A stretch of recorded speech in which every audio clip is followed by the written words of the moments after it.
সকাল সকাল ঘুম থেকে উঠে ফেসবুকে কিছু ভিডিও কিছু রিল দেখলাম। এগুলা দেখার পরে একটু মুখ হাত ধুইয়া ফ্রেশ হইয়া ক্যামেরার সামনে আসবো, ওই তর সইল না। কে কি সংস্কার চান তা তো জানি না। আমার সংস্কার হচ্ছে গিয়া দেশ থেকে যাতে কেউ আর পলায় যেতে না পারে, সেটা হোক সরকার প্রধান, সেটা হোক দলের প্রধান, সেটা হোক এলাকার প্রধান। এখনই এই ব্যবস্থা নেন যাতে নতুন করে আর কেউ পলাইতে না পারে। বাবা, তুমি অন্যায় করছো, তোমার অন্যায়ের বিচার হবে, তোমার সাজা পাইতে হবে, যাতে কেউ পালায় যেতে না পারে।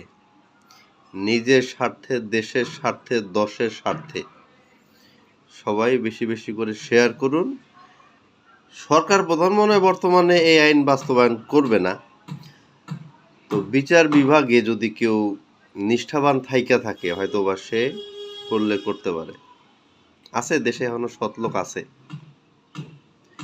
দেশকে ভালোবাসার মতো এখনো অনেক লোক আছে দেশে।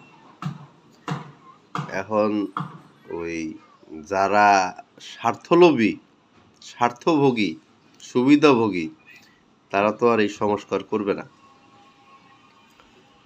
আশা করি যিনি সংস্কারের উদ্যোগ নেবেন তার পর্যন্ত ভিডিওটা পৌঁছাবে। ধন্যবাদ।